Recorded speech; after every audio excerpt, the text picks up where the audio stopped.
aquí este programa particular, especial de los Leuco, o el Leuco, como decimos siempre, que falta alguno de los integrantes de esta pareja periodística televisiva. Saben ustedes, mi viejo está de vacaciones. El martes que viene ya sí se reincorpora a la programación habitual de TN, aquí los Leuco, por supuesto, todos los martes. Decía, además, programa especial, programa poco habitual, porque ustedes saben, si no lo saben se los comento, hoy hay paro en la televisión argentina y estamos, bueno, transmitiendo este programa, arrancando los Leuco desde otro estudio, del estudio en el cual recién Nico y Geuna hicieron el Noti Central como hacen todos los días. Tenemos, como siempre, un programa cargado de información y con muchos temas para conversar, muchos temas para debatir. La Argentina está conmovida, señoras y señores, por básicamente dos hechos trágicos. Uno es la muerte de Rafael Nahuel, el mapuche, justamente que murió luego de un enfrentamiento con prefectura allí en Bariloche, allí en el sur. Y por supuesto el otro tema de absoluta gravedad y que nos tiene muy conmovidos a todos los argentinos es la tragedia del submarino Ara San Juan. Hay mucho para conversar de ambos temas. ¿Qué está pasando con estos temas?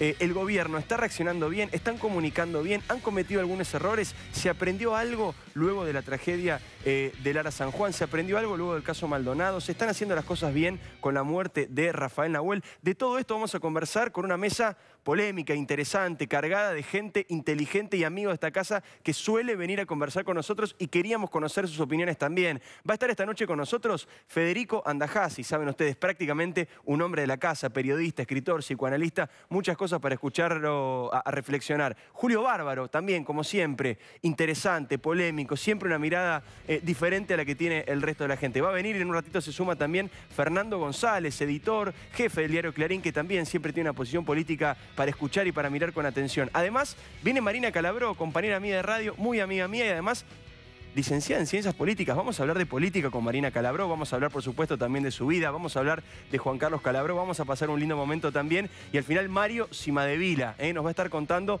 toda la investigación que ha hecho sobre la problemática mapuche, una problemática que se está poniendo fea. Hoy Gonzalo Sánchez, que es periodista de Clarín y de Radio Mitre, que para mí es el hombre que más sabe de problemática mapuche en la Argentina, viene investigando a la RAM desde el año 2009, dijo, la cosa se está poniendo fea. Prestemos atención a este tema porque en Chile ya pasó y en Chile la están pasando mal. La violencia en Chile creció muchísimo y los grupos radicalizados que tenemos hoy aquí en la Argentina de alguna manera son hijos ideológicos y políticos de eso que está pasando en Chile y que ya se ha cobrado varias víctimas mortales y que además está generando un nivel de conflicto muy impresionante. Se queman camiones en Chile, pero no 2 o 3 camiones, de a 20, de a 30 camiones, y el conflicto sigue increyendo allí detrás de la cordillera. Contemos esto, Jones Wala, el lonco, el líder de los mapuche en la República Argentina, está con pedido de extradición desde Chile. Se dice poco el motivo. Está con pedido de extradición porque Chile lo investigan por haber participado de un incendio en el cual murieron 2 personas.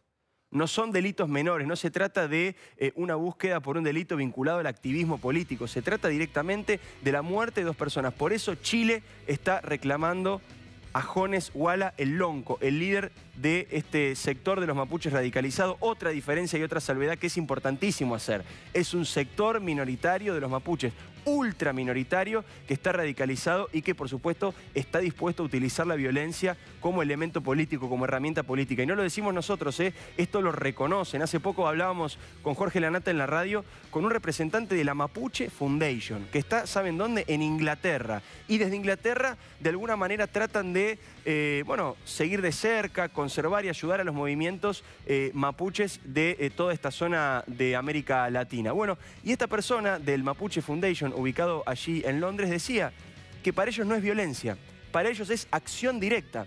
Como se decía hace muchos años en la Argentina, aquí nuestros invitados lo van a saber decir mejor que yo, pero insisto, cuidado porque está apareciendo este actor novedoso en la política, la violencia para reclamar. ¿Para reclamar qué?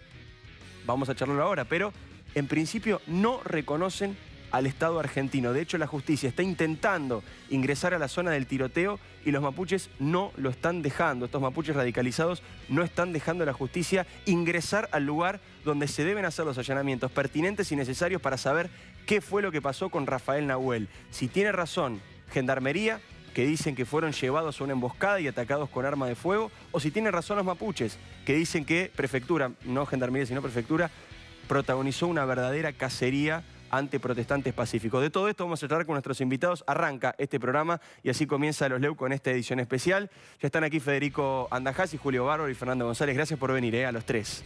Muchas cosas para conversar. Quiero plantear algo que le comentaba recién a Federico antes de comenzar el programa, y es lo siguiente. ¿Qué significa políticamente para Mauricio Macri el conflicto mapuche? Si uno ve hoy el escenario, Mauricio Macri logró algo que tal vez muchos pensaban que no iba a poder lograr. Logró llegar a un acuerdo con el peronismo o con un sector importante del peronismo no kirchnerista. Logró llegar a un acuerdo con la mayoría del movimiento obrero, de la CGT, con los gobernadores, con gran parte del Congreso. Sin embargo, hoy se encuentra con esta situación delicadísima, con una problemática novedosa que es la problemática mapuche. ¿Qué costo tiene? Mira, en principio es un conflicto muy diferente a todos estos que vos explicabas también. Es cierto que Macri consiguió doblarle el brazo a todos estos grupos. Ahora, es cierto también que son grupos con los cuales podés en algún punto negociar porque tienen cosas que perder.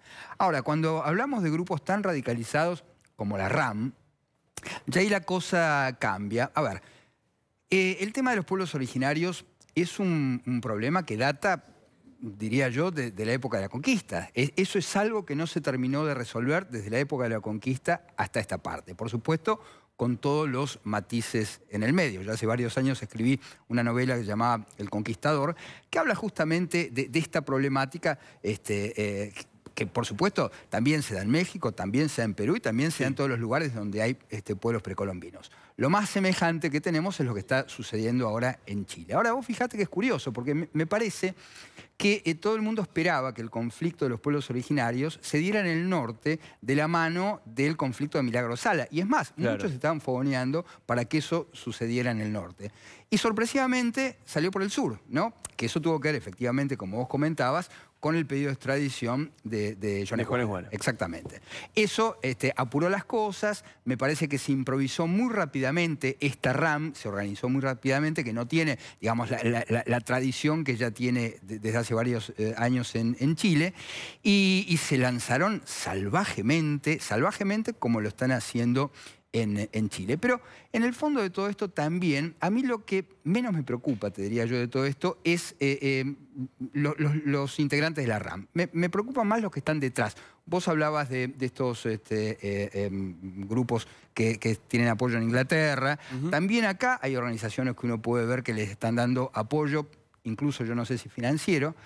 Mira, hay una vieja teoría que es la de Mariátegui, ¿no? Un marxista peruano, que él consideraba que junto con los estudiantes, el movimiento obrero, las agrupaciones de los pueblos originarios tenían que ser parte de la revolución. Entonces yo creo que esto es algo más grande que viene desde hace muchísimos años y que hay que entenderlo de la lógica del conflicto. Esto que vemos ahora, de enfrentamientos armados, me parece que hay que verlo desde esa óptica. Entonces, la gran diferencia que marcabas, digamos, con estos otros grupos con los que el gobierno está confrontando, es que son grupos que están dentro de la política, estos otros. La RAM es un grupo completamente que está, no solamente en los márgenes, que está fuera de la política. Ahora, acá hay una cosa que es, por supuesto, trágica, que es la muerte de alguien, sea quien sea.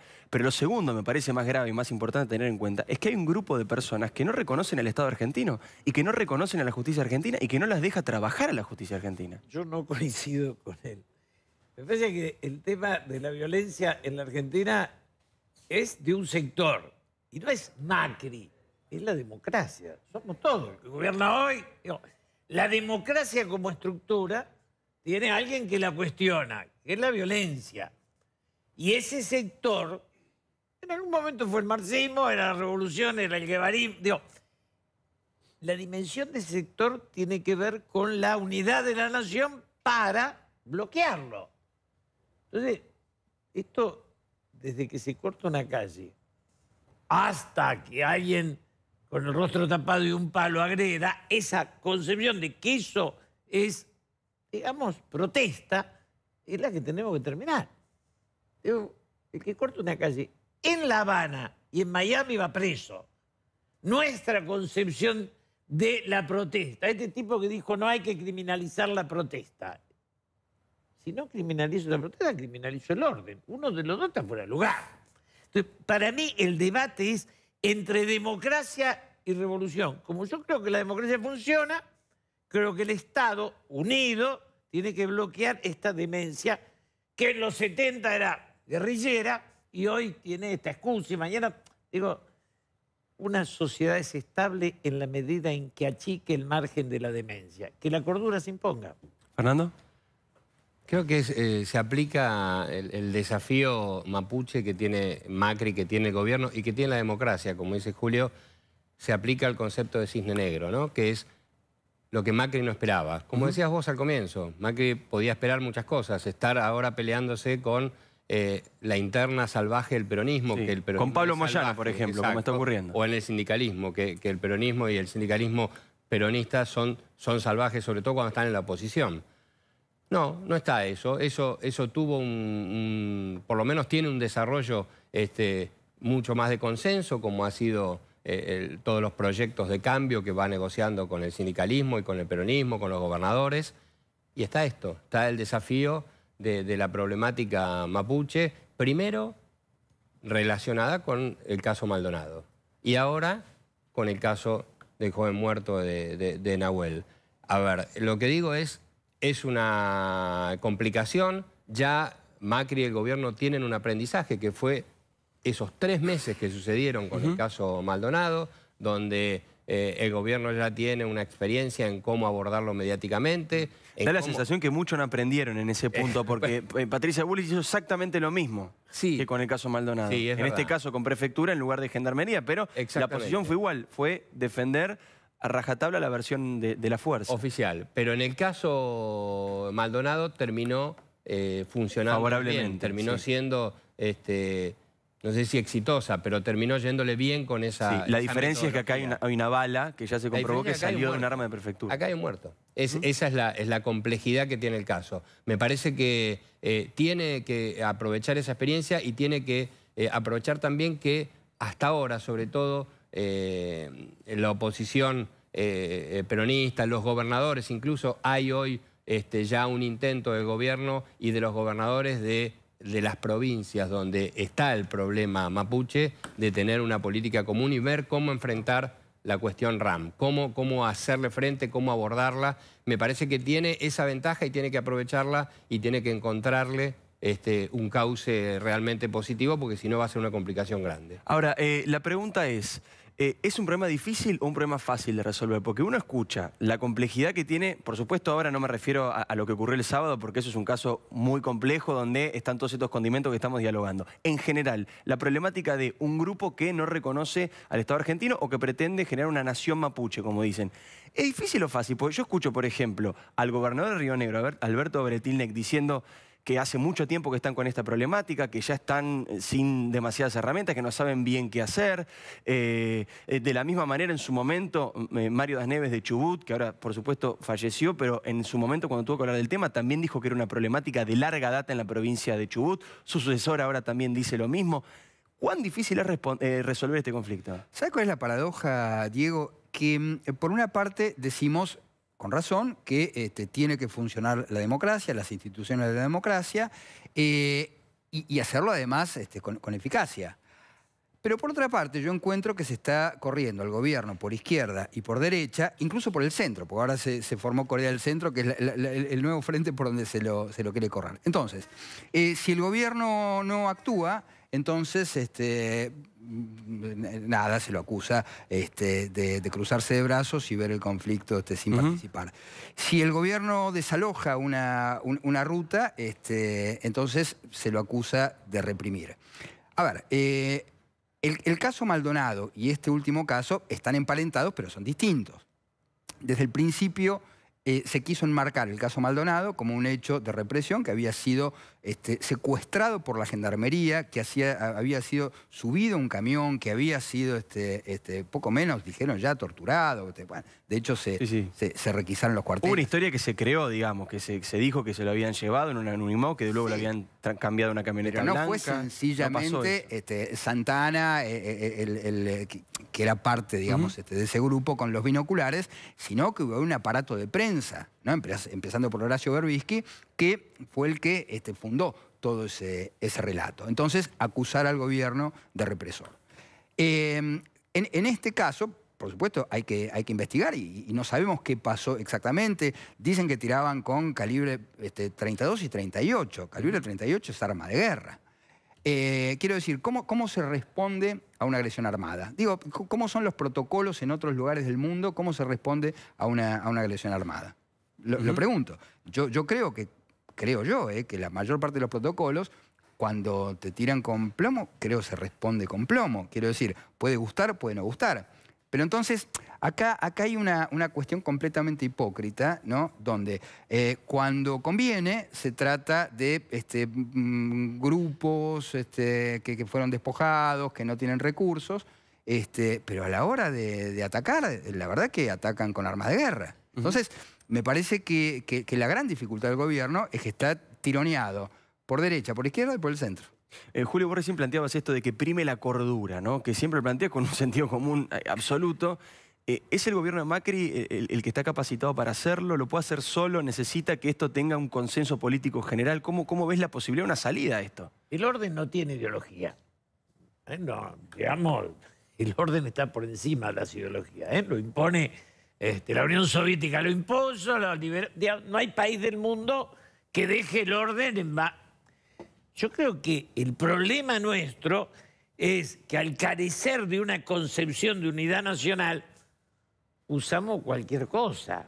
O sea, el hundimiento de un submarino tendría que convocar a, digamos, al abrazo entre los argentinos. No se puede chicanear con todo. Me parece... Claro, yo a veces me enojo porque yo digo... Yo estaba en contra de Cristina. Ahora, hay un montón de tipos que hacen macrismo kirchnerista. Yo no quería cambiar de bando, quería cambiar de actitud, que es otra cosa. ¿En qué ves el macrismo kirchnerista? Pero cantidad de tipos que te dan con el peronismo todo el día, cantidad de idiotas que escriben cosas largas explicando que el populismo... Basta, ¿querés pelear? Peleamos. Traerlo al Loro Sanata, lo paramos acá, dice pavada, yo le contesto que es tonto. Digo, es así. Digamos, no hay conciencia de la provocación. Entonces, creo que yo quiero ser la expresión de un peronismo respetable para los no peronistas. Vengo del acto de Lilita. Ahora tengo derecho a exigirle a los otros que no se la agarren con toda mi historia. Entonces viene un tipo y te dice, la iglesia y el peronismo son el mal. Y yo lo miro y digo, bueno, tu papá era inteligente, vos saliste así, ¿qué le voy a decir? Digo, la provocación, es decir, se cayó el muro de Berlín y fueron capaces de ser un país. Me acuerdo que me abracé con Mauricio Macri en París y me dijo, ¿viste Berlín? Sí. ¿Qué había? Ahí sí que había cicatrices.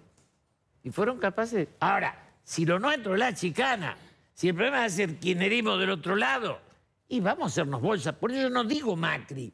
Digo, la democracia tiene que instalarse frente a la violencia. Macri más, yo no estoy, digamos, lo voté, la opción y lo volvería a votar, pero digo, no soy del PRO, soy de la democracia. ¿Por qué no pasa? ¿Por qué no pasa? Le planteo a Fernando y después si se quieren sumar. ¿Por qué no pasa, por ejemplo, con el tema del submarino o con este tema de la problemática mapuche, que aparece realmente un consenso de la política diciendo, en esto estamos de acuerdo, en que hay que cumplir la ley estamos de acuerdo, en que hay que cumplir la Constitución estamos de acuerdo, en buscar al submarino lo más rápido y lo mejor posible estamos de acuerdo? Falta eso, en temas que uno podría decir, no puede haber mucho desacuerdo. ¿No pasa? Porque somos una sociedad fanática en muchos aspectos y la política, la dirigencia política es parte de ese fanatismo también. Yo creo que Macri usó hoy una frase que es interesante para respaldar a Patricia Bullrich en la reunión de gabinete, que es el cambio cultural que necesitamos. Yo comparto que necesitamos un cambio cultural, sobre todo en la visión de las Fuerzas Armadas y de la Fuerza de Seguridad. No son las Fuerzas de Seguridad ni las Fuerzas Armadas de hace 40 años. Son integrantes de una generación que prácticamente no vivieron la dictadura. Son hijos de... entonces tenemos que mirar de otra manera.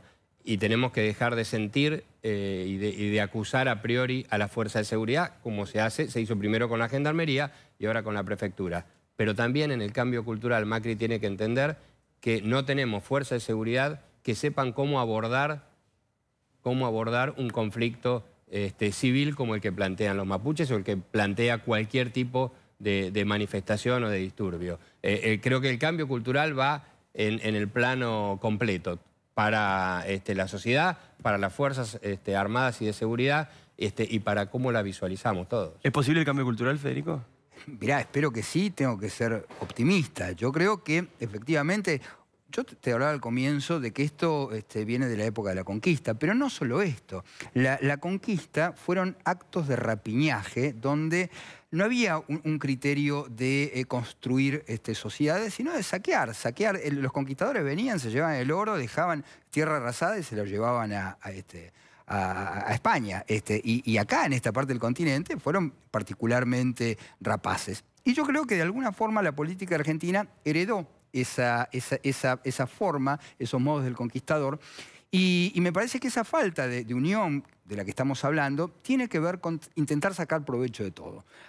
No hace un mes todavía, o hace un mes que fueron las elecciones. Parece que pasaron como 2 años. Bueno, que la gente se pronunció muy fuertemente.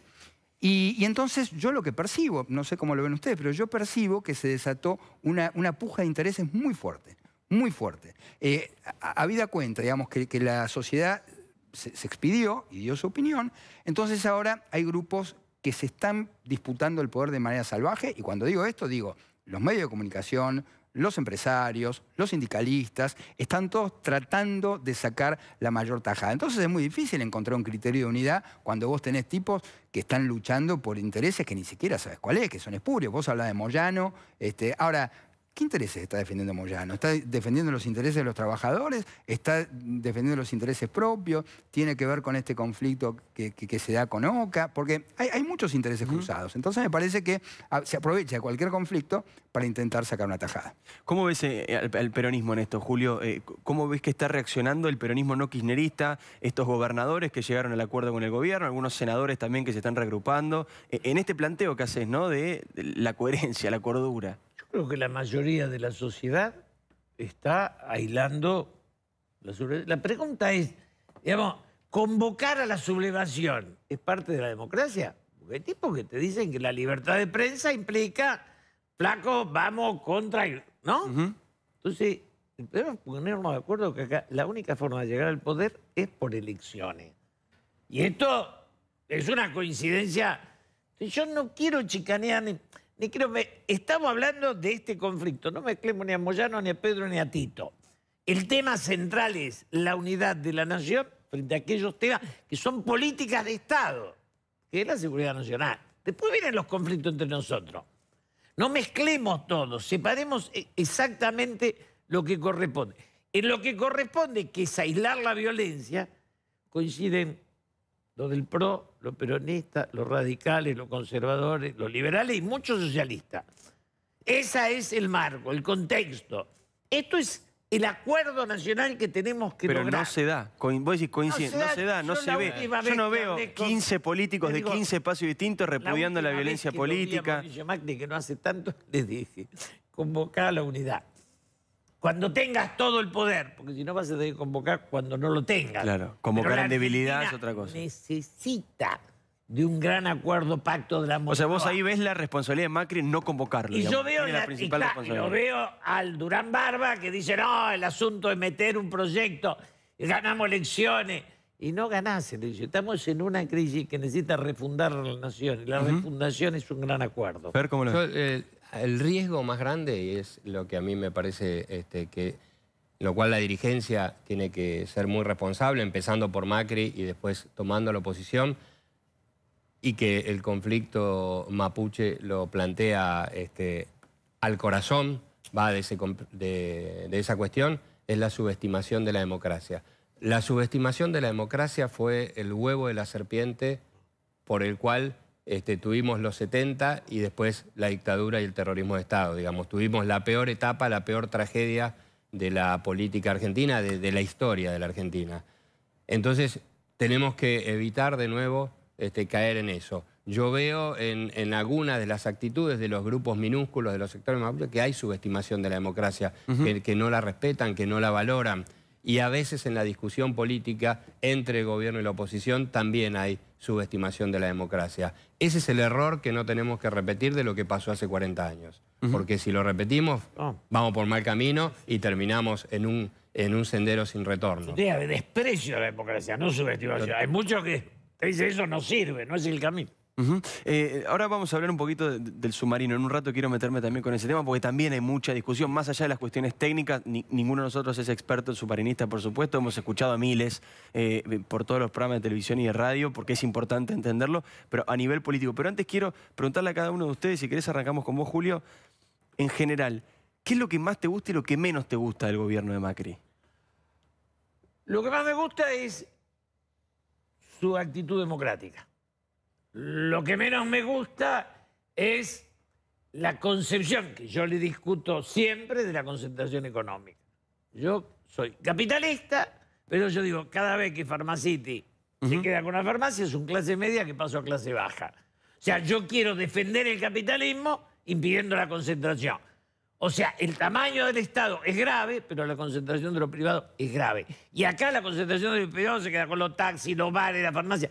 Estás destruyendo la clase media. Entonces, esto es... no, las naciones no las piensa la codicia de los ricos, la piensa la estatura de una clase dirigente que intente trascender. Y eso es lo que necesitamos hacer. El inversor extranjero va a venir si tenemos un proyecto. Sin proyecto, el inversor es saqueador. Un país donde el intermediario gana más que el productor es un país en decadencia. Firmalo y ya está. Punto. Si el que produce la leche y la carne gana menos que Carrefour, que además se la lleva a Francia y mató el almacenero, eso no es país.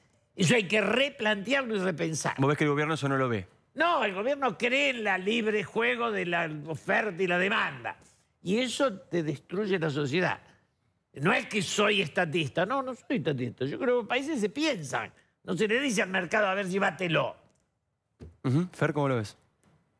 Yo creo que lo más valioso que mostró el gobierno en estos 2 años es la gestión, en el sentido de el desarrollo de la gestión. Me parece que el trabajo de obra pública, de infraestructura, de avanzar en los aspectos más técnicos de la gestión, en general están bastante bien y son superiores a las gestiones anteriores. De hecho, eso es lo que le ha hecho ganar una elección como la que acaba de ganar, cuando la realidad económica todavía es muy dura para la mayoría de los argentinos.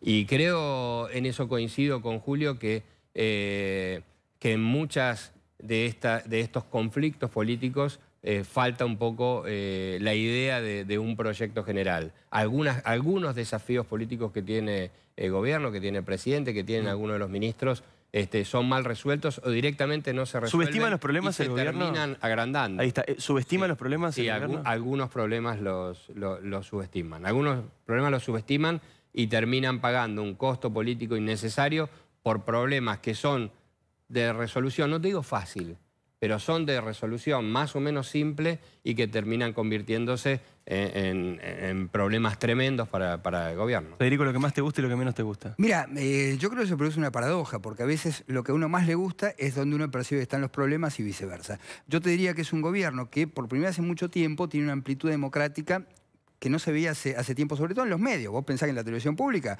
está de Bonafini, que en Radio Nacional hay gente que piensa distinto, y esto, que debería ser lo normal, suena bastante extraño. Eso es un gran mérito. Bien, ahí mismo, en esa gran plasticidad y flexibilidad, también uno encuentra un problema que a veces, digamos, hay una cierta sobreactuación en esto de mostrar, digamos, un democratismo, para decirlo, un poquito sobreactuado. Y al contrario, también te diría que lo que es un mérito, un gran mérito, que es reconocer los propios errores y corregirlos, se termina convirtiendo, a fuerza de repetirlo, en un demérito importante, ¿no? No se puede estar todo el tiempo sobre prueba y error. Con el tema submarino, hablando de prueba y error, ¿hubo problemas en la comunicación al comienzo? ¿Es una falla de la Armada? ¿Es una falla del gobierno que decidió comunicarlo de esa manera? ¿Siempre se supo lo que había pasado? ¿No se supo? ¿Qué mirada tenés?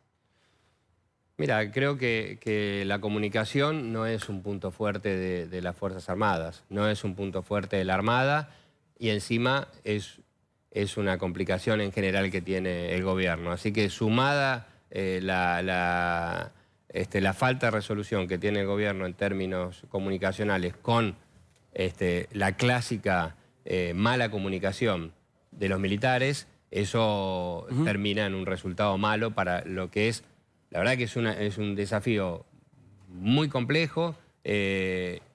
Tenemos a los dos países más importantes del planeta en cuanto a tecnología para hallar un submarino y todavía no lo pueden encontrar. Así que fíjate qué magnitud tiene este tema para la Argentina, que está fuera del alcance de la Argentina. Encontrar el submarino, yo creo que lo van a terminar encontrando, pero como por ahí sucedió con el crucero Belgrano, en un lugar incluso en el que no lo puedan rescatar. Así que es un desafío muy complejo.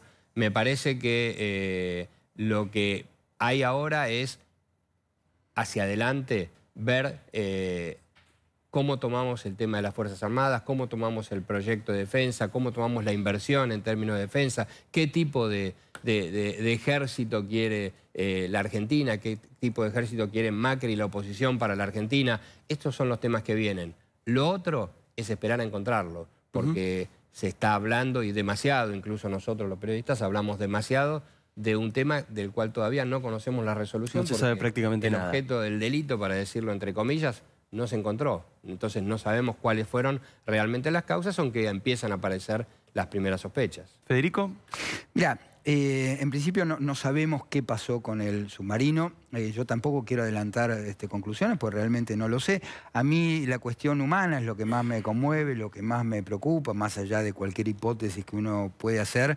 Tener a los familiares de esos 44 tripulantes con este padecimiento, sin saber qué pasó exactamente, la verdad que a mí me conmueve muchísimo.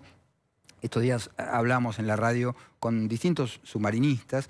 Hoy hablábamos con uno que estuvo 28 años en servicio, y él nos explicó todos los aspectos técnicos, es un tipo que conoce muchísimo, y me dice que él no pierde las esperanzas. Mira, yo entiendo que los periodistas no podemos crear falsas expectativas, ni tampoco crear que es un pesimismo artificial. Yo soy un escritor, y a mí García Márquez me enseñó en esta crónica de un naufragio que los milagros son posibles, que se da por muerto a este muchacho. Un caso bastante parecido, en la Armada colombiana hubo ahí un caso de corrupción, ese barco acababa de ser arreglado, bueno, y este pibe, contra todos los pronósticos, sobrevivió. Sucedió en la cordillera con esta gente. Yo no quiero adelantar pronósticos. La verdad que hasta que no se tenga una noticia definitiva del asunto, a mí esto me entristece muchísimo. Me entristece muchísimo. Y después habrá tiempo para discutir todo lo que haya que discutir, pero me parece que en este momento hay que estar con esas 44 familias. Y que de alguna forma, digamos, como decía Lennon, todos vivimos en un submarino amarillo, decía él. Bueno, hoy nos toca, desgraciadamente, a todos nosotros vivir en un submarino negro y conocer la verdad. Insisto en este punto, acompañar a esas 44 familias. Julio, ¿vos cómo viviste la situación? La comunicación, la tragedia no tiene reglas, no tiene normas. Deambula entre la angustia y el dolor.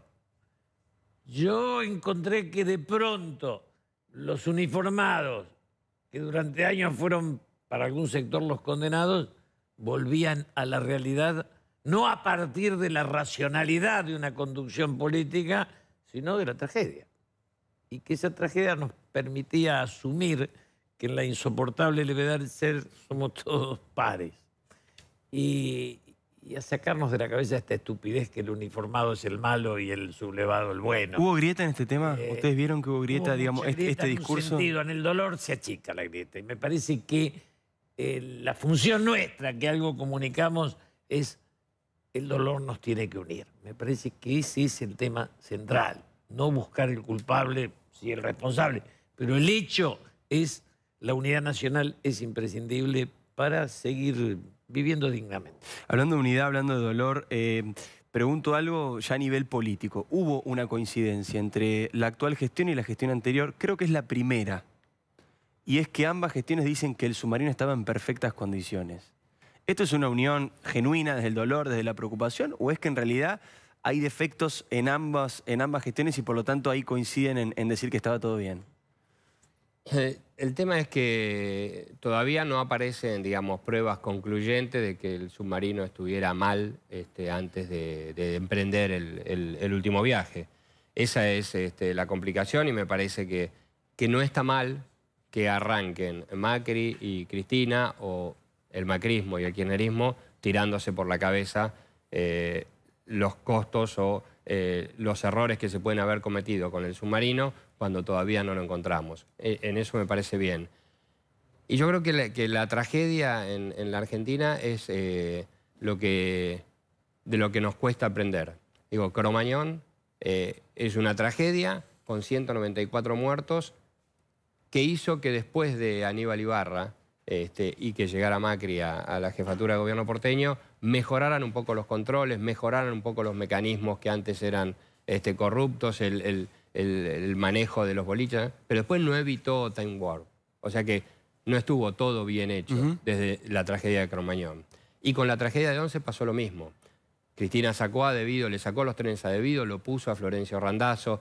Los trenes mejoraron un poco los materiales, mejoraron un poco las compras, pero todavía los trenes distan mucho de ser los trenes que tendría que tener la Argentina como país emergente. Entonces el desafío para Macri y para la oposición también es aprender de esto que le pasó a Lara San Juan y empezar a tener no solo una política de defensa mucho más equilibrada y mucho más en sintonía con lo que tiene que tener la Argentina, un país en desarrollo, sino en las compras y en las cuestiones que después terminan generando las tragedias que después suceden, como le pasó al submarino. Nos estamos quedando sin tiempo, pero por supuesto, si quieren agregar algo, Federico. No, han habido muchas denuncias. Sabemos que Ollarvide dejó caer una denuncia.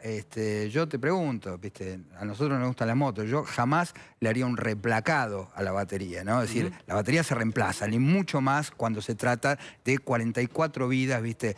Y la verdad es que se trataba de cambiar esas baterías. Se terminaron replacando y cobrándoselas como si eso... Entonces, eso fue la administración anterior y entiendo que tampoco, digamos, es bueno para la administración actual admitir que sacó un submarino con 44 con baterías replacadas. Julio, lo que quieras. Simple. Una etapa y un sector que le impuso ideología al uniforme. Eso es irracional. Y lo tenemos que dar por superado. Muchas gracias a los tres, Fernando González, Julio Bárbaro, Federico Andajás y amigos de la casa que han estado. Está en instantes Marina Calabró, que va a venir a sentarse acá a esta mesa. En un rato conversamos con ella. Pero antes les quiero contar una historia que tiene que ver con Julio Devido. Algo anticipaban los amigos Heuni Winiaski en el noticiero central. ¿Qué fue lo que pasó? Y saben ustedes, Julio Devido está detenido allí en Marcos Paz después de todo el proceso judicial que ya hemos comunicado y hemos contado infinidad de veces aquí en este programa y en otros programas también de este mismo canal también. ¿Qué fue lo que pasó el día de hoy? Atención porque es interesante esto. Es interesante porque este dinero empieza a recorrer un camino que tal vez termine con la Argentina, el Estado argentino, recuperando, aunque sea un poquito, una partecita del dinero de la corrupción. ¿Qué fue lo que pasó? Aquí están investigando dos fiscales, el fiscal Gerardo Policita y el fiscal Ignacio Maíquez. Están haciendo un trabajo conjunto. Varias veces hemos contado ese trabajo aquí en el programa y hemos contado que es frondosa la investigación. Hay una cantidad de prueba acumulada muy impresionante, sobre todo en la cuestión que investiga la obra pública, en la cuestión que investiga el enriquecimiento patrimonial de aquellos involucrados en estas maniobras de lavado de dinero y de corrupción política.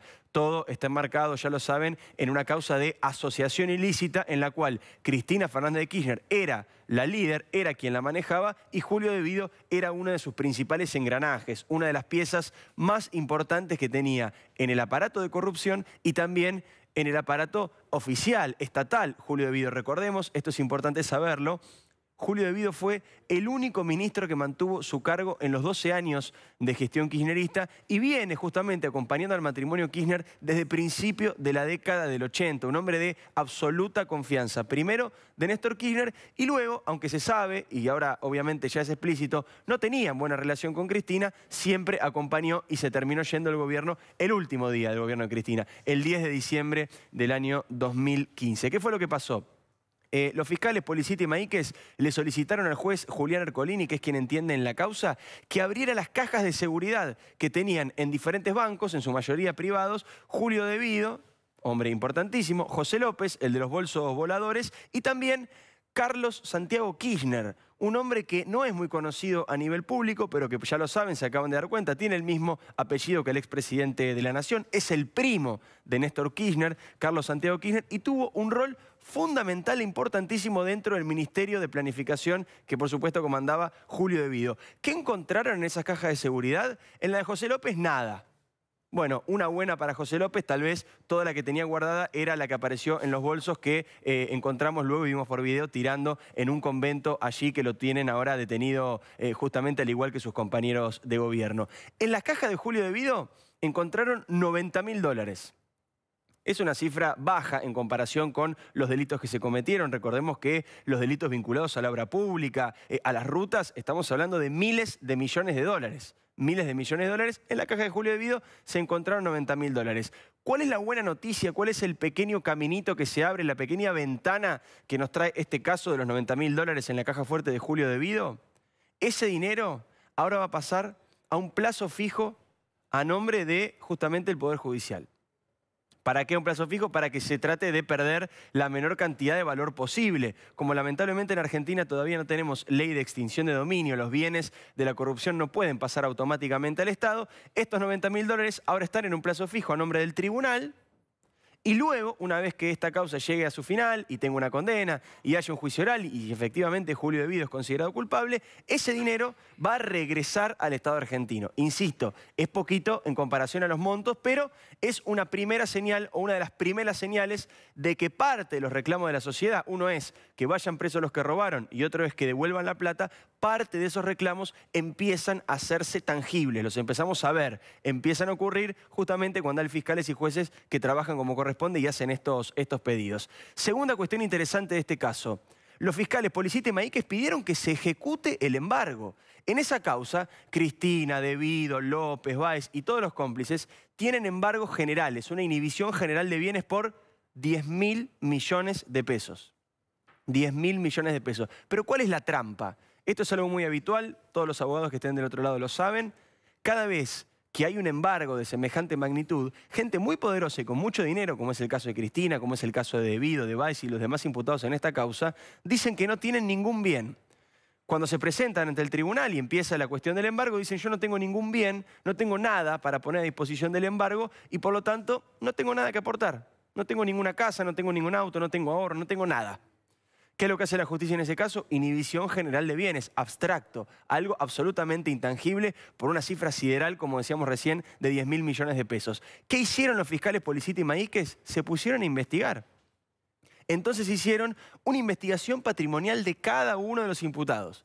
¿Cuántas casas tiene Báez? ¿Cuántos autos tiene? ¿Cuántas empresas? ¿Qué caja de ahorro? ¿Qué caja fuerte? ¿Cuánto hay adentro? ¿Qué tiene Julio De Vido? ¿Qué tiene Cristina? ¿Qué tiene Máximo? ¿Qué tiene Florencia? ¿Qué tiene José López? ¿Qué tiene Carlos Santiago Kirchner? Y empezaron a descubrir que, obviamente, como es público y notorio, todos tienen propiedades, todos tienen vehículos, todos tienen cosas que pueden ser embargadas. Y justamente eso es lo que le están pidiendo al juez, que haga efectivo el embargo, que no sea una inhibición general, abstracta de todo, sino que diga esta casa, este auto, esta propiedad, esta empresa. Esto es un segundo paso importante también en la causa. Y el último, dato curioso que contaba recién Nicolás Wiñaski, pero vale la pena profundizar. En la caja fuerte de Carlos Santiago Kirchner, el primo de Néstor Carlos Kirchner y hombre importantísimo de la obra pública, aparecieron restos de dinero. ¿Cómo resto de dinero? ¿Qué significa eso? Bueno, pruebas que dejaban ver que en algún momento podría haber habido dinero en ese lugar. Gomitas como la que se atan los billetes, fajas habituales en las cuales se fajan los billetes cuando vienen de a muchos, cuando te pagan, cuando vos cobras algo. Una de esas fajas, que estaba sin el dinero, estaba sueltita la faja ahí en la caja de seguridad del primo de Néstor Kirchner, era de la empresa Eleprint. La empresa Eleprint no es conocida a nivel público, pero les voy a contar algunas cosas de la empresa Eleprint, cuyo dinero estaba en la caja fuerte del primo de Kirchner. La empresa Eleprint fue investigada en el caso Skanska. Fue investigada en las maniobras de corrupción vinculadas a Ricardo Jaime, el ex secretario de Transporte de la República Argentina. Fue investigada por sobreprecios en la construcción de cárceles. Y fue además la empresa que aparentemente hizo una remodelación que también fue denunciada ante la justicia en la Quinta de Olivos cuando Cristina era presidenta y costó 28 millones de pesos. Todo eso se encontró en las cajas fuertes que decíamos y aparece esta ventanita para que además de ir presos, algunos empiecen a devolver el dinero que se llevaron. Ya está Marina Calabro con nosotros ahí sentadita. En un instante vamos a hablar con ella, ahora tenemos que ir a una pausa. Pausa en los Leuco y seguimos con Marina, dale.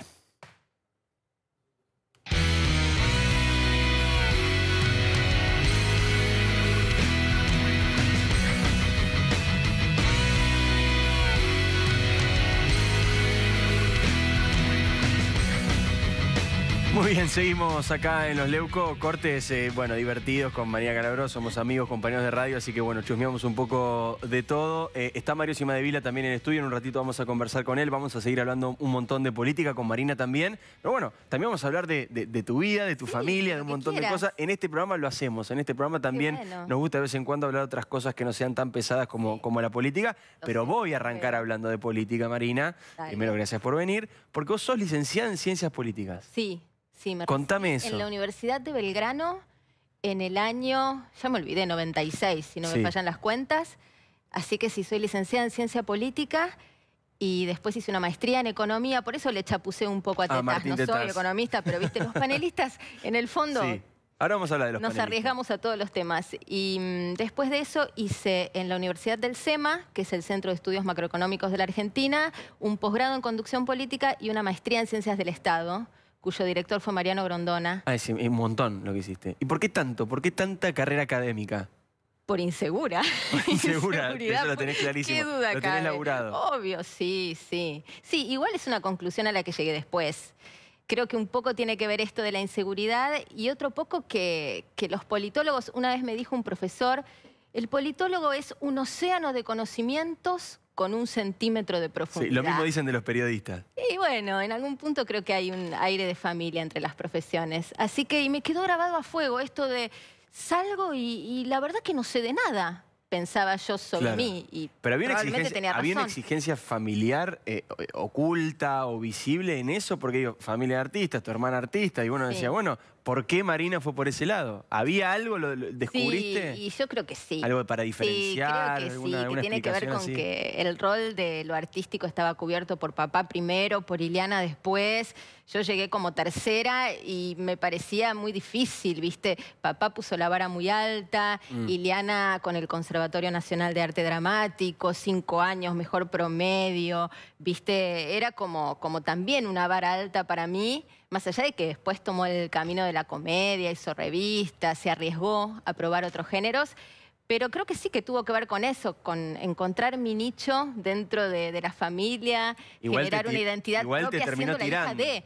Te terminó tirando la tele, el espectáculo, el show, digamos... Sí, sí, sí. Creo que familia... eso venía como marcado, no sé si en el ADN o en el destino.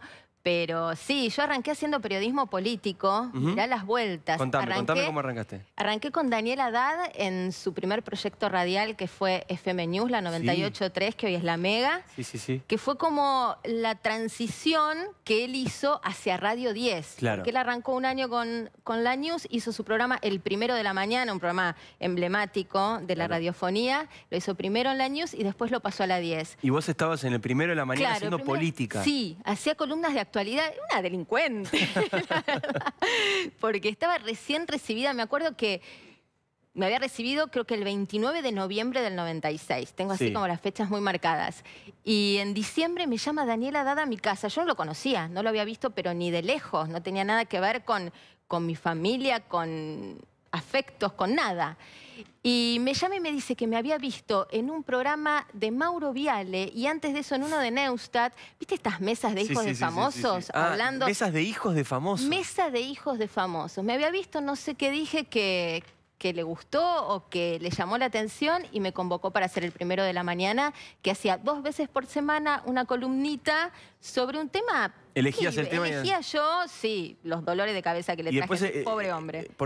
¿Cómo pasás a espectáculo después? ¿A Intrusos? Sí. ¿Con Santi del Moro en Infama también? Después de eso hice economía con Walter Graciano, hice programas de economía que... Hiciste todo, hiciste todo. Hay O un sea, archivo frondoso. Te puedo tirar cualquier tema que lo salís jugando.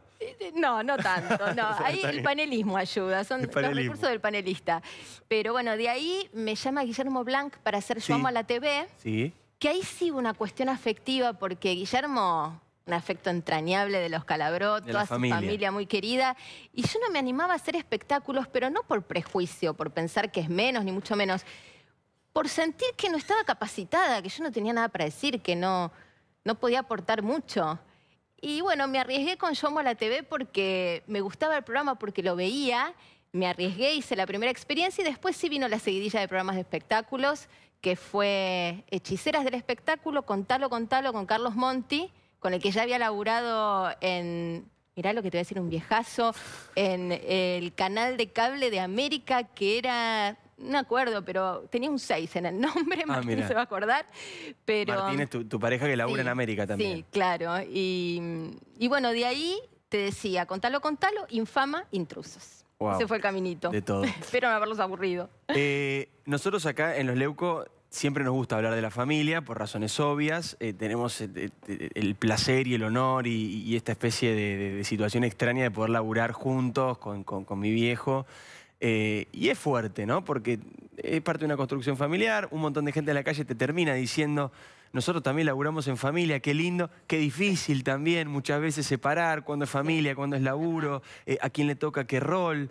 Por ahí el rol es distinto en la intimidad y en el laburo es otro. Hay muchas cosas vinculadas a la familia y vinculadas también a esto de participar un poco en el mismo mundo. Si bien lo que hacía Juan Carlos no es lo que haces vos, participamos en el mismo mundo, ¿no? En el Sí, mundo del claro. espectáculo, en el mundo artístico, de la tele, de los medios. ¿Cómo fue ese proceso para vos de ser la hija de un gigante absoluto como Juan Carlos Calabró? Y fue loco, primero porque cuando yo estudié ciencia política no me imaginaba haciendo ni periodismo político ni nada, me imaginaba trabajando en asesorías legislativas, no descartaba la vida política, o sea, Increíble. arranqué por ahí. Un perfil totalmente Sí, distinto al que No al que para te hacer vemos periodismo ahora. político, no para meterme en los medios desde los ese medios. lugar. O sea, esa fue como la primera sorpresa, ¿no? Fue un lugar al que llegué sorprendiéndome. Y la verdad que compartir ese espacio con papá siempre fue muy, muy grato porque él era muy fan de nuestro laburo, del de Ileana y el mío, fuera el que fuere. Había como un mito instalado en relación a que él quería que yo hiciera cosas de Sí. actualidad, de noticias, y qué sé yo, pero la verdad que si bien alguna vez lo ha dicho en una nota casi como chascarrillo o como una expresión de deseo, porque también él me asociaba a eso por lo que había visto que yo había Claro, y estudiado. por todo el esfuerzo que habías hecho para Claro, tener entonces él una cantidad de sentía carreras. que eso lo tenía que canalizar. Pero más allá de eso, él era el primer fan de ¿Y Infama. cómo te lo decía? ¿Cómo te decía que era fan?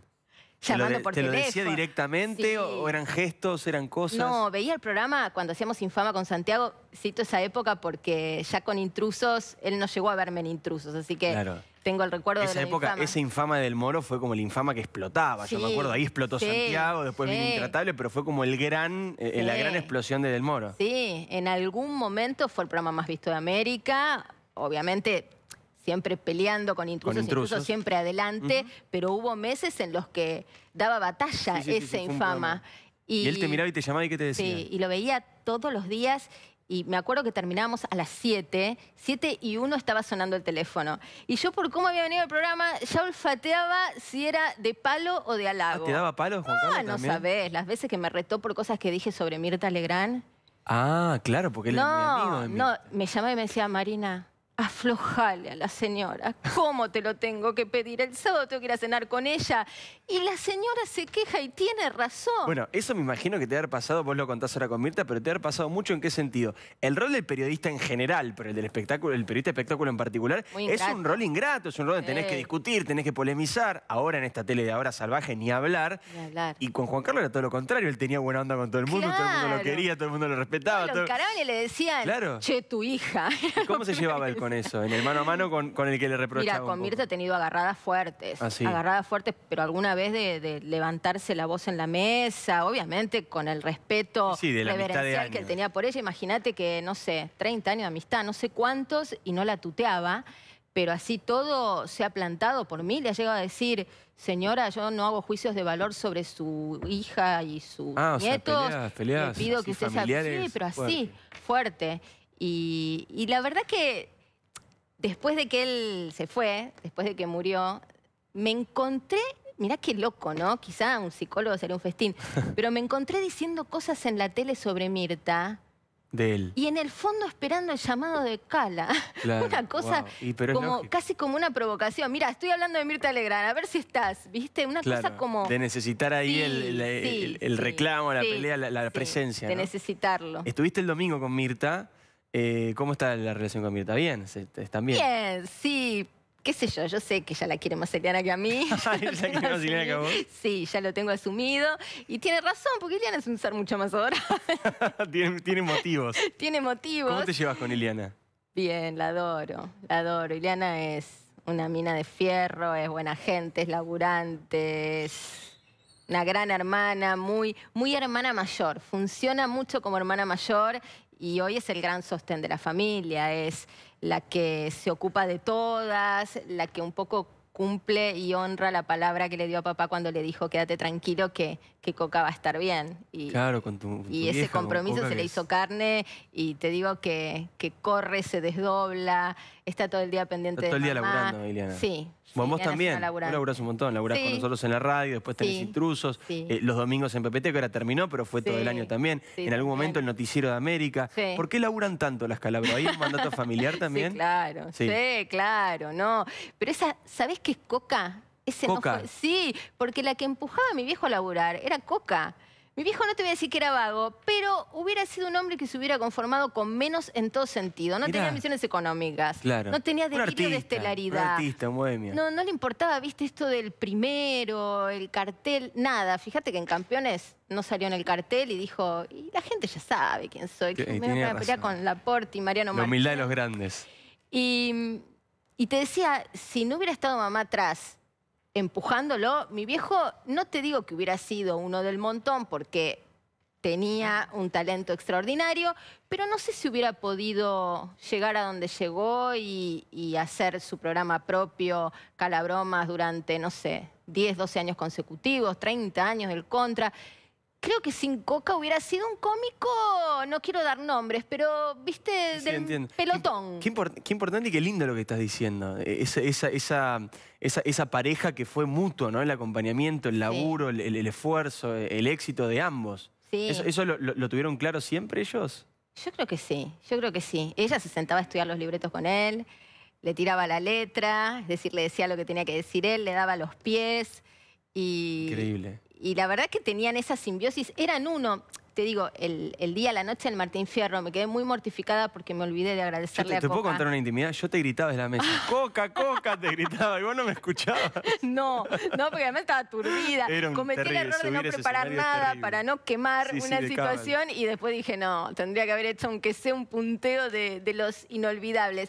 Pero sabes que en el fondo, y no es que me quiera justificar, porque lo primero que hice es pedirle disculpas a Sí, Coca sí, por sí, la sí. omisión, y además cuando vi el teléfono, lo primero que tenía era un mensaje de Ángel de Brito que decía, ¿Y Coca? me decía algo lindo y después decía, te olvidaste de Coca. Claro, que estábamos todos en la mesa. Ay, ¡Coca, Dios Coca! mío. Gritábamos. ¿Y Parecía sabés que qué? estábamos pidiendo la bebida. Creo que la tengo tan asociada a papá, Claro. que hablar de papá y homenajearlo a él, para mí la incluye. A la Ya sé familia. ya sé que no vale, ya sé que como excusa es mala y que tengo que pedir disculpas si lo hice y después le dediqué un mensaje en Intrusos, pero para mí ellos eran uno, no concibo a uno sin el otro. Mi viejo se iba a la farmacia y Coca estaba controlada, pero no porque lo controlara por inseguridad, sino por esto de le habrá pasado algo. Claro, Mi mamá claro, se iba al preocupada. médico y mi papá la iba a buscar. Iban juntos al Siempre, hasta el súper. final fue así. Cenaron todas las noches juntos en sus 50 y tantos años de casados y de Increíble. pareja. Y bueno, afuera cuando las cosas iban mejor, seguramente en la casa cuando el laburo lo imponía y cuando no había tanta disponibilidad, pero no cenaron una noche separados. Una. viste, una cosa de otro mundo, simbiótica, hermosa. Qué lindo. O sea, para los que no creen en el amor, Sí, que me sí, la verdad que expliquen qué es eso si no es amor, ¿no? Un caso increíble. Hermoso. Recién mencionábamos, bueno, a la familia, a Iliana, a Juan Carlos, a Coca, a tu mamá. Vos ahora laburás con Jorge Lanata, con nosotros en la radio. Y en su momento, el programa PPT fue el programa que contó lo de Fabián Rossi. Sí. Y me acuerdo que en ese momento fue, por supuesto, una sorpresa para todos, un cimbronazo para todos en el mundo de la tele, de los medios. No se sabía, no había ningún indicio de eso. De hecho, Rossi era un personaje simpático de esos que están ahí en el contexto del bailando, que a veces participaba medio de lejos, bromeando con Marcelo y no mucho más que eso. Y en aquel momento generó como una primera pequeña distancia entre ustedes dos, ¿no? Cuando vos saliste a bancar la investigación de PPT e Iliana, naturalmente y con todo criterio, creía en la palabra, después ya no, pero al principio creyó en la palabra del hombre con quien había formado una familia. Sí. ¿Cómo fue ese momento? Te digo, primero fue lo peor que me pasó, dejando de lado la muerte de papá, que para entonces no había ocurrido, fue lo peor que me pasó en la vida. Lo que pasó con Fabián en relación a la ruta del dinero acá. Me imagino que la de Iliana también. Sí, Eso lo comparte. fuera de discusión. Imagínate que el tsunami pasó por el living de su casa, no de la Todavía mía. habla y se emociona. Sí, sí, fue un golpe durísimo porque sumale en el caso de ella la decepción de haber depositado la confianza en ese hombre al que conocía hacía 30 años, porque se conocieron a los 15, Claro. 12, 13, 14, 15 en la playa. Y que además es el padre de sus hijos. Imagínate lo que fue eso. Y eso va a ser para siempre. Y eso va a ser para siempre y todavía queda una patriada difícil para Iliana que va a ser sobrellevar el juicio oral, que supuestamente él está en la lista de imputados, bueno, de procesados que van a ser elevados, claro, según el pedido de Marijuán.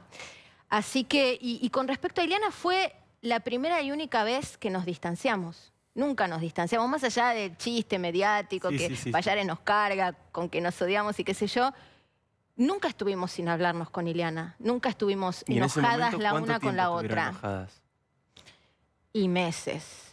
Y una situación horrible porque papá estaba convaleciente, entonces de repente nos cruzábamos en la casa de papá o en el sanatorio después, cuando lo íbamos a visitar, y era horrible tener a tu hermana ahí y casi no dirigirle la palabra. La enojada era ella, y yo entiendo porque ella en ese momento confiaba. Y ella ¿Cómo fue la reconciliación? ¿Te acordás? No fue de un día para el otro. Fue un no es que fue juntémonos a tomar un café. Claro, fue un acercamiento progresivo que tuvo que ver, me acuerdo, de un cumpleaños de Mía. Mía cumple en mayo, habrá sido, sí, mayo del 2013, que bueno, ya ahí empezaba a aflojar la cosa entre nosotras, más allá de que ella seguía parada donde estaba parada, Mía, mi hijita. Y se fue dando de a poco y creo que terminó de cerrarse eso que nos distanciaba cuando Iliana revisó un montón de cosas, cuando las dos pudimos revisar cosas. Ella revisó su posición, se divorció de Fabián, vio cosas que en ese momento no podía o no quería ver y me parece que tuvo la valentía de plantarse frente a sus hijos para hablarles con franqueza y para sentar una posición, y que hizo lo que tenía que hacer, que era tomar distancia de eso que no se podía poner bajo la alfombra y darles el ejemplo a sus hijos de que en la vida no da todo lo mismo, de que hay que ir por determinado camino y de que cuando uno se equivoca, eso tiene un costo que es emocional, que es familiar y que será en la justicia también. Y yo también revisé mi posición, porque si bien yo sostengo cada palabra que dije la sostengo, y la verdad es que le agradezco a Dios haber tenido, no sé si decir la frialdad o la templanza para separarme de lo afectivo y para poder sentar una posición. Lo agradezco, pero también reconozco que me sobreexpuse mediáticamente y que podría haberlo hecho mejor. Podría haberme privado y ahorrarle dolor a Iliana. Creo que no le hice un favor levantando la bandera de aquello en lo que creía, que si bien la sostengo, tal vez podrías haberlo la podría haber cuidado un poco más, pero bueno, viste, así es. Cuando te pasa por arriba el temporal vas haciendo lo que vas pudiendo. Y el aire también pasa, viste, y es muy difícil manejarse y hay momentos donde la emoción está a flor de piel, es todavía más difícil. Tenemos que ir terminando, hay que volver a hablar de política, casi digo lamentablemente, porque también es un espacio lindo hablar de otra cosa en medio de tanto lío. Me parece a veces que el duelo elaborado lo que permite es elegir cómo uno recuerda a alguien, ¿no? O recordarlo bien, o recordarlo de la mejor manera. ¿Cómo recordás bien a tu viejo? ¿Qué recuerdo elegís para recordarlo bien? Un lindo recuerdo. Es que solo lo recuerdo bien y lo que recuerdo de él es la incondicionalidad. Esto de saber que pase lo que pase, haga lo que haga, tome la decisión que tome, él primero no me iba a juzgar y segundo me iba a acompañar y a sostener. Y creo que en ese sentido es como el resumen del padre perfecto, más allá de que suene a cliché, pero ojalá a mí algún día sienta en relación a mí que fui incondicional a ella, que no la juzgué, que la contuve, que la sostuve, que la acompañé aún en la disidencia, ¿sabes? Las agarradas, los dolores de cabeza que le he dado a ese Algunas pobre contás hombre. a veces en la radio, La verdad algunas que nos sí, enteramos. no he sido fácil, pero él nunca me juzgó y siempre fue amoroso, siempre le puso el velo amoroso a su mirada sobre nosotras. Y eso es una marca a fuego para bien, ¿no? Es un punto de partida para construir una vida que tenga que ver con eso, con el amor y con la comprensión del otro. La idea era hablar de política con Calabró, porque era politóloga, trabaja en el programa de Jorge Lanata, a ver qué pasa con la Argentina, pero por suerte hablamos un poco de la familia y de cosas muchas veces más interesantes que este barrio en el que vivimos siempre. Gracias. Gracias, Marina, por haber venido. Bueno, nos vemos mañana en la radio. Yo también. Gran compañera. Sabés que te dediqué el Martín Fierro de corazón porque lo siento y porque lo pienso así. Y bueno, fue una bendición haber encontrado al equipo de Lanata Sin Filtro, que para mi vida y mi carrera es un antes y un después, sin lugar a dudas. Muchas gracias, te lo recontra mereces. Ya venimos aquí en Los Leucos, está Mario Cimadevila. Vamos a seguir hablando de política y muchas cosas para conversar con él. Ya estamos, dale. Muchas gracias. Y además, para que estén.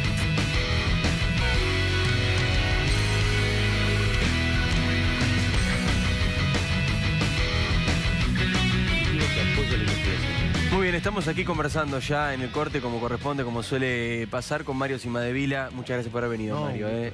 Bueno, ex senador por Chubut, ex integrante del Consejo de la Magistratura y ahora también miembro de la unidad que me estaba contando recién de investigación sobre el caso AMIA. 3 roles todos muy importantes. Mario, nosotros recién hablábamos al comienzo del programa con Federico Andajasi, con Fernando González y con Julio Bárbaro sobre la problemática mapuche y contábamos que en provincias como Chubut, de la cual es usted, es una problemática que hace tiempo que viene existiendo, que ustedes conocen mucho mejor que nosotros. ¿Nos puede explicar qué está pasando? Sí, es paradójico lo que ocurre en Chubut. Yo no escuché todo el bloque, pero escuché una parte de Andajasi hablar de que las características que había tenido la colonización europea en América había segregado a los pueblos aborígenes, los habían explotado, vinieron al saqueo. Bueno, la colonización europea en Chubut es todo lo contrario a lo que había ocurrido en otros lugares del mundo o en otros lugares de América. El único movimiento colonizador del mundo que no estuvo inspirado en ánimos de conquista, sino en preservar sus religiones, preservar sus costumbres, preservar su idioma, fue el movimiento galés en la provincia de Chubut. Desembarcaron en 1865 en Puerto Madryn. Y fíjate también lo paradójico que se da. Desde 1865 hasta ahora fue el único movimiento colonizador que no tuvo un solo hecho violento, un solo hecho cruento. Wow. Los hechos violentos los tenemos después de 152 años. Increíble esto que estás contando. Y la convivencia que ha existido entre la colonización galesa, aquí en la Argentina le debe mucho y no saben por qué le deben mucho, con la colectividad o la comunidad aborigen, ha sido muy buena. El episodio que narra el primer encuentro entre los galeses y los tehuelches, que eran quienes estaban en 1865, es muy lindo. Una galesa con una criatura en brazos estaba horneando pan en esos hornos de pan, cuando advierte detrás de ella que se había arrimado un grupo de indios tehuelches.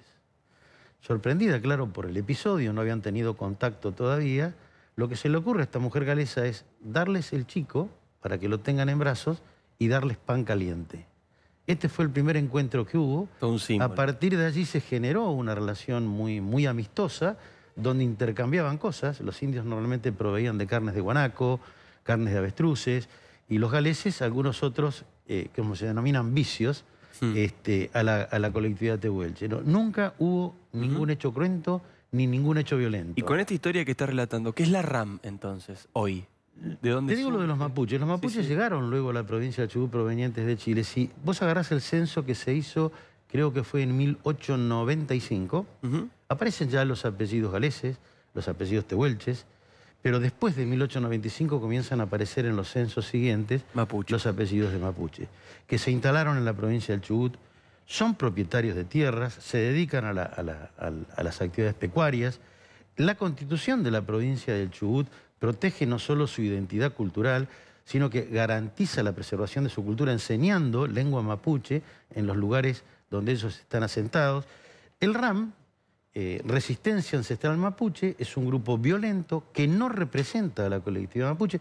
A mí me gustaría que ustedes algún día puedan invitar a este programa gente de la colonia Cusamen, de la colectividad mapuche, los loncos que allí viven hace muchísimos años, para que le expliquen que no tienen absolutamente nada. Nosotros decimos permanentemente que es un grupo ultra minoritario. Esto es así, digamos. El grupo violento radicalizado son los menos. Claro, y se habla de los mapuches. No, es una injusticia. Y hay un hecho que me llamó la atención. El intendente de Esquel, en una oportunidad me dijo que entre los encapuchados, por la fisonomía que tenían algunos encapuchados, no respondían a los rasgos físicos que tiene el pueblo mapuche, y que el acento al hablar era muy centroamericano, tampoco se correspondía con la tonada con la que nosotros estamos acostumbrados a hablar, ¿verdad?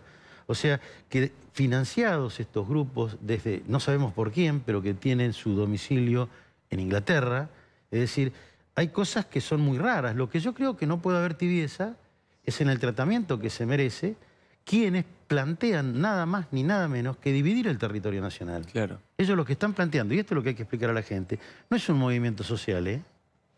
No es un movimiento que está reivindicando por derechos de los aborígenes porque están consagrados en la Constitución de la provincia de Chubut. Conviven con nosotros en la provincia del Chubut. Es más, en la integración de los 3 poderes del Estado chubutense vas a encontrar apellidos mapuches o tehuelches. Intendentes con apellido tehuelche, diputados con apellido mapuche tehuelche, magistrados del Poder Judicial con apellido mapuche tehuelche, lo que te demuestra que están integradas a la vida institucional de la provincia del Chubut, ¿verdad? Entonces, lo que no se puede permitir es que planteen nada más allá de la posibilidad concreta que tengan de lograrlo, que te planteen la división del territorio nacional. Por caso, en los catalanes, fíjate la experiencia que tuvieron hace pocos días atrás, y cuál fue la reacción del gobierno español, ¿verdad? Es decir, yo creo que esto necesita una solución de fondo. La justicia tiene que ser quien también tiene que... Acá hay un enorme problema, la justicia no ingresa. La justicia no ingresó en el caso Maldonado, nunca cruzó el río y ahora no puede ingresar a la zona del tiroteo para ver si efectivamente tiene razón los mapuches, tiene razón la prefectura. Es una mezcla de ambas, la verdad. La justicia es el único poder del Estado que tiene potestad para entrar en tu casa, en mi casa, en una iglesia, en cualquier una sinagoga. lado, en cualquier lado, menos ahí. Entra hasta en las casas de gobierno, porque han allanado las casas de gobierno en las provincias. Tiene facultades para entrar en cualquier lugar del territorio argentino. No hay posibilidad de oponerse a una manda judicial de este tipo. Ocurrió que el juez de Esquel Otranto, que había estado antes en la causa, no se animó a entrar porque no tenía la logística apropiada para entrar si hubiese tenido resistencia. En el caso Maldonado. En el caso Maldonado. Y ahora en este caso pasa lo mismo. Y en este caso lo desconozco, es decir, el juez tendrá que dar explicaciones, es él el que lleva adelante este procedimiento, es decir, a las autoridades políticas se les podrá pedir un intento de diálogo o de solución, si es que hubiere, para mí no lo hay, un problema de integración entre las dos colectividades. Pero lo que es delito, un delito de sedición, como es alzarse contra las autoridades constituidas, quienes tienen que responder son los jueces. Totalmente. Y acá hay un delito de sedición. Es decir, cuando se están alzando, dicen que no reconocen al Estado argentino. Cuando uno dice, pero ustedes vinieron de Chile, ellos te hablan de mar a mar, nosotros queremos un Estado de mar a mar, porque Chile tiene un problema similar al que tenemos nosotros. Chile es mucho más grave ya, ha crecido muchísimo. Es que mucho más violento que nosotros, ¿verdad? Entonces yo creo que también la justicia acá tiene su parte a cumplir y espero que sea efectiva, que sea rápido, ¿no?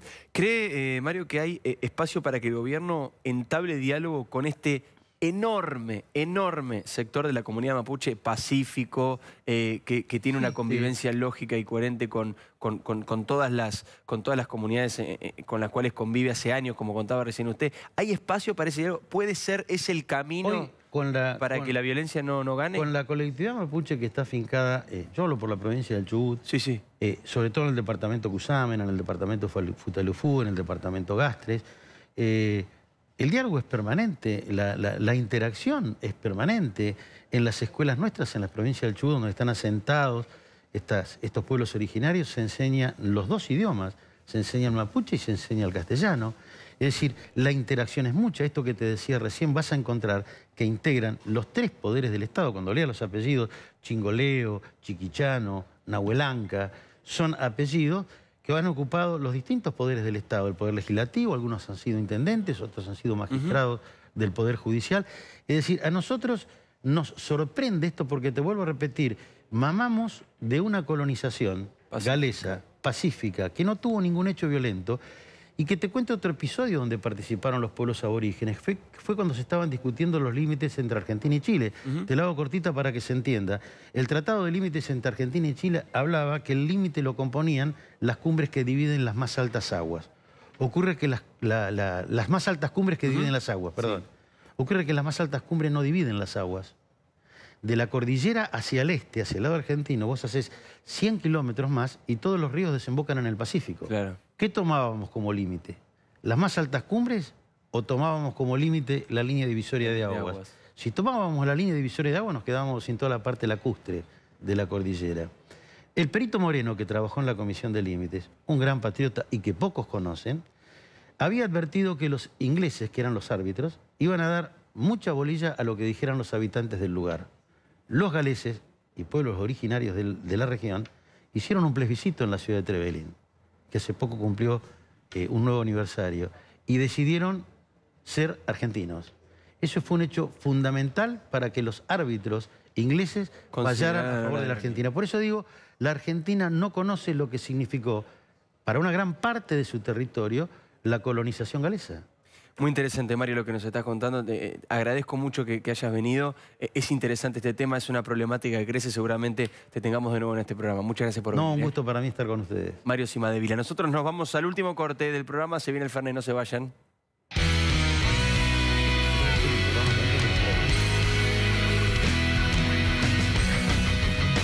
Hoy es momento de descubrir, de encontrarte con vos e imaginar.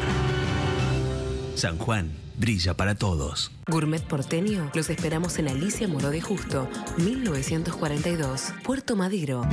Banco Nación.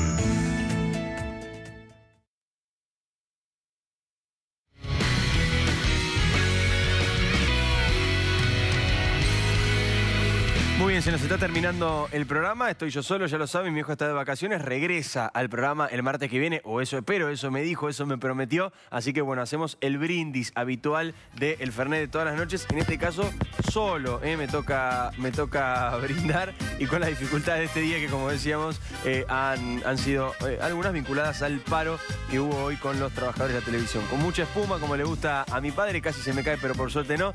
Nosotros nos retiramos, nos reencontramos el martes que viene a las 10 de la noche por aquí por TN. Chao.